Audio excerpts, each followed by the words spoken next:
Hello, my name is King Rico, and today I want to talk to you about the current state of the VGC meta and where I think it's heading. Today is January 21st, 2024, and the Charlotte Regional just concluded, with Wolf Click as its champion. Alright, so let's take a look at these numbers. So right away, I'm noticing that we have 6 special attackers and 6 regular attackers. Now, I'd like to take a look at this statistic to basically figure out how important Intimidate is going to be in the meta. At the end of Reg E, Lando T and Arcanine Hisui were very popular. They were in the top 12 a lot. They're very strong, and that's because the meta was very heavy centric around physical attackers, and you kind of needed those to tame them. But right now we see that's not quite the case, and because of that we only have one Intimidate user, which is Incineroar. Now Incineroar is here not only because of its ability, but because of how flexible it is. And that kind of leads me to my next point is I like to take a look at how many support Pokemon versus offensive Pokemon there are. And right now we have 3 fully support Pokemon, which is Amoonguss, Tornadus, and Parigrav. And Incineroar kinda, so it's like 3.5 because it's very flexible. You can have it be as an offensive Pokemon, or you can have it be a support. You can kind of do that with Parigrav too, but it's not quite as effective. You're most likely gonna use it as a support Pokemon. And this is important because support Pokemon will always be relevant. You can't just have a hyper offensive team all the time. Like, it's just not gonna work. You need to have something to support, either with redirection of attacks or with speed control. Like, you need to have something in order to enable your team to do better. Next, I would like to take a look at how many of these Pokemon have priority moves. This usually indicates if stuff like Parigrav or Indeedee will be popular. Because I don't know if you've noticed, but Parigrav is the 12th Pokemon in this list, which is a little bit unusual in my opinion. And right now we have 6 Pokemon with priority moves. I'm gonna say 5.5 because Ogerpon Wellspring is the 6th one with Grassy Glide, which is not that common. But we have Sucker Punch for Chimpao and Urshifu, Aqua Jet for the other Urshifu, Fake Out for Incineroar, and Thunderclap for Raging Bolt. Lastly, I want to take a look at how many new Pokemon were introduced to Regulation F that are in the top 12. Right now we have Incineroar, Entei, and Raging Bolt. So we have 3 brand new Pokemon that were not here before. And this is really interesting to me because in my opinion, the meta always revolves around 3 Pokemon, or 2, which is Fluttermane and Urshifu, both Urshifus. Now, Fluttermane has been the #1 used Pokemon in the last 3 regionals, which is absolutely insane. It just tells you how powerful it is because it's just so flexible. It's got a great speed stat, it's got a great special attack stat. You can throw it in any team and it'll work well. It'll just do its job, just dish out lots of damage, and you'll be fine. Now, Urshifu is not as strong as Fluttermane, but it has the unique ability to hit through Protect, which makes it kind of break VGC because Protect is one of the most used moves across the board. And it's keeping the VGC meta healthy, and by being able to hit through it, it just kind of breaks that a little bit. Wolf Click did a video on this recently. I recommend checking it out, where he talks about all the issues with Urshifu. And the other big one is that it has access to a move that can deal critical damage all the time. So if you have Intimidate, or if you have like some sort of other ability that increases your defense, like stamina, that doesn't matter because the critical hit is gonna hit through. Like, even if you set up a screen, it doesn't matter. The move is still gonna deal 100% damage. So because of that, I think that a lot of the meta is gonna revolve around these 3. Also, the video that I just mentioned that Wolf Click put up, it's gonna pick up a lot of traction. Whenever that man says any word, everybody listens to it. Everyone's gonna pick it up. He's like the Jesus of VGC. His word is gospel. So what I'm predicting is that in the next regional, both Urshifu's usage is gonna go through the roof. Maybe not like what we saw before, 40% when it was introduced, maybe like 30%, but I think it's gonna go up for sure. The other interesting thing that we see around here is VGC, which I don't think anybody was expecting to be in 3 of the top 4 teams at Charlotte. Like, to me personally, that was insane, especially with the sets that people were running on it. I was like honestly blown away with the amount of cooking that people have done. But let's talk about why VGC has been so popular. And I mean, it's pretty obvious. It's people hate dealing with priority moves, and with Game Freak introducing more Pokemon, more priority moves like Raging Bolt, and throwing Incineroar back in with its fake out support, like it's pretty clear that people don't want to be dealing with priority moves.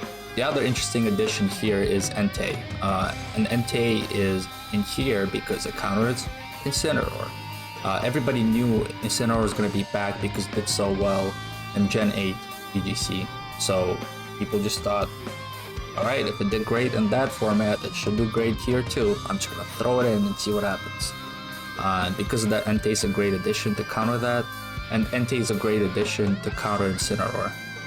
First of all, because it's fire type, it resists its fire type moves. Then its ability, Inner Focus, makes it so it doesn't get affected by Intimidate, it doesn't get flinched. So there's not much that Incineroar can do to it. Now let's take a look at some Day 2 statistics. And the most notable things is that Entei and Chien-Pao are gone, and instead we have King Gambit and NDDF take their place, which is really interesting because Chien-Pao was the 3rd most popular Pokemon, and it just kind of disappeared. Now, something interesting to note about the 2 Pokemon that replaced Entei and Chien-Pao is that they're soldiers in the priority wars, meaning King Gambit has a priority move, a very strong priority move, and Indeedee exists to get rid of priority by setting up Psychic Surge. Now let's take a look at the stats of Charlotte compared to the stats of Portland. Initially I thought about doing a meta-analysis on the stats on Portland, but since it was the first competition in Regulation F, I thought that might not be the best idea, since you can't really gather a lot of information just from one competition, and I feel like you can't make effective predictions for the rest of the season. But now that we have 2 competitions, I feel like we can at least just start noticing trends and at least try to make a reasonable prediction for maybe not far future, but at least the next regional. So what are some of the key differences between the 2 regionals? Right away, we're noticing that Flutter Mane has gotten somehow even more popular, from 57% usage to 61% usage. Then we see that Incineroar dropped down in popularity, went from 43% to 28%. This is really interesting because I think when Reg F started, everybody thought, alright, Incineroar did amazingly in Gen 8, let's bring him back, let's see how he does. Everybody remembered that he was broken. And while that was true for Generation 8, we are in a new generation. And it seems like people noticed that they haven't had great success with the 49% win rate. So a lot more people decided to drop it. Next we have Chien-Pao, who stayed about relatively the same. The only interesting difference is that its win rate has gone down 6%. Then Ogerpon Wellspring has gone up a significant amount, from 30% to 47%. Now, while its win rate has suffered a little bit, 2% difference, it's definitely feels like a staple in the new meta, and I feel like it will just keep staying the top 4. Next we have Urshifu Rapid Strike, who went down in usage 7%, from 29% to 22%. Now its win rate's about the same, so there's nothing crazy happening there, and I exactly what we expected. Though for a Pokemon that has such a broken ability with such broken moves, you expect it to do way better, but here it is on the board. Next we have Rillaboom, who really fell off from number 6 to number 13, from 27% usage to 16% usage. Now this is really interesting, since even though one of its big counters is Incineroar, and even though that fell down in popularity, Rillaboom still still fall off in popularity because stuff like Champao exists. Entei has been pretty popular. Lots of fire touch, just lots of way to counter Rillaboom, and I guess people just got tired of it. And since Indeedee Psychic Surge wasn't as popular in Portland, I guess people just didn't really feel the need to add it to their team. Next we have Tornadus Incarnate, which makes sense, 26%. I mean, it's a solid Pokemon. One of the best speed control Pokemon with its ability, Prankster, and being able to set up Tailwind. It's just really strong. Then we have Raging Bolt, Lando Incarnate, Entei, Among Us for a Draft, who's basically stayed about the same. The only notable exception is that Urshifu Single Strike took the number 8 spot. And it's really interesting because in Portland it was not that popular. It was only 8% usage. But I guess with certain size spam teams, with Iron Crown, I guess people just really want to bring back another dark type. Now I want to take a look at the Pokemon in order of top placement. The reason I do this is because I want to take a look at the less popular Pokemon that did really well. The best example that I can think of is Dondozo, who got taken to second place by Chupa. This is really interesting because Dondozo has been a relevant Pokemon in VGC for all of Gen 9. It's been kind of popping in and out as the regulation's been moving on, because typically what happens is Dondozo gets really strong, people start hating playing against Dondozo. People bring counters like Haze or Clear Smog or something else, and then Dondozo dies in popularity. And then some time passes, and then people remember, hey, Dondozo used to be a great Pokemon, let's bring it back, and then the cycle kind of repeats. And because of that, I feel like we're kind of on the upswing of Dondozo usage. So what I thought was going to happen is there's going to be an uptick in usage. And unfortunately, that was not really true. Like, Dondozo went up in usage by like an extra percent. It went from 3% to 4%. But now, did you see how far I had to scroll down? Like, it went from placing number 2 to placing number 80. So I think we're already kind of done with the cycle. Like, I think even though it went from 3.4% to 4.1% usage, like, people saw that you can't really just include it in your team and just people are just gonna stumble and panic and not know what to do. Like, clearly people are prepared for it and they did not allow it to get quite as successful as it was in Portland. The other interesting thing is seeing Ursaluna Blood Moon and Iron Hands placing number 2 in the tournament for Charlotte. This basically indicates how strong Trick Room is, and with the win percentage of 55.5 for Ursaluna, we can see that Trick Room is kind of picking up some popularity. So kind of what you can expect in the next tournament is maybe there'll be more counterplay for it and people have more answers. Now I want to take a look at the Pokemons with the highest win rate. Obviously we're gonna ignore the ones that have a very low usage because those essentially don't matter. Like, you're not gonna face an Iron Jugulus in the next regional, but the next one that has a decent usage is Glamora. It's really interesting because I feel like it's really picked up popularity because of Power Herb and Meteor Beam, because it's a great counter to Flutter Mane and just the overall great support Pokemon. Because of how successful it was, I'm actually predicting that Glamora will get more popular and we're gonna see a lot more of it in the next tournament.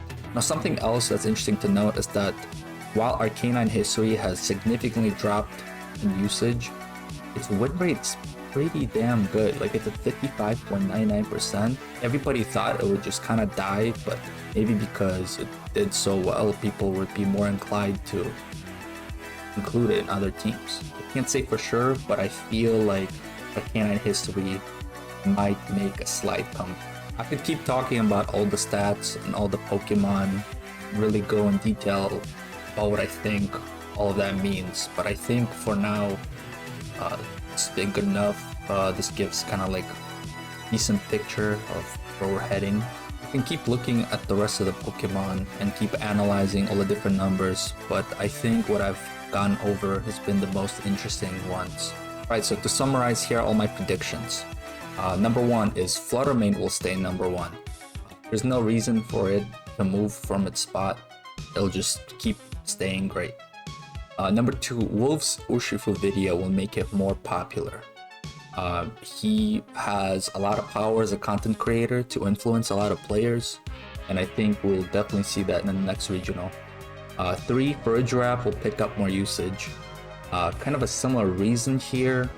I would not be surprised if a Wolf is working out Farigiraf won me a regional video, but also besides that, it was in 3 of the top 4 teams, so I think people will definitely keep using it more. Number 4 is Dondozo will not do well. Like I said, I feel like we've kind of closed out the cycle for Dondozo, and it's just people are not really gonna keep trying, make it work. Number 5, Glimmora will be more popular. I think by looking at the stream and looking at all the games, I feel like people have kind of remembered the value of Glimmora, its power, and especially with Meteor Beam and Power Gem. Power Herb. 6, we will keep having an even special attackers and even attackers amount. I don't think that balance is really going to shift either way. I think we're still just going to have Incineroar being the only Intimidate top 12 user, and that's just how it's going to be for the rest of the reg. And number 7, Trick Room will remain niche. I think we've noticed that in the meta it's been kind of difficult to set up Trick Room consistently and do super well with it, even though when it works, like, you have higher win percentages than the other teams, but we see that it does not land you in the top 4, top 10. So yeah, these are all my predictions. Once the next regional happens, I will come back and reevaluate them and kind of see where we're at. If you enjoyed the video and would like to see more videos of me talking about the VGC meta, please leave a like and subscribe.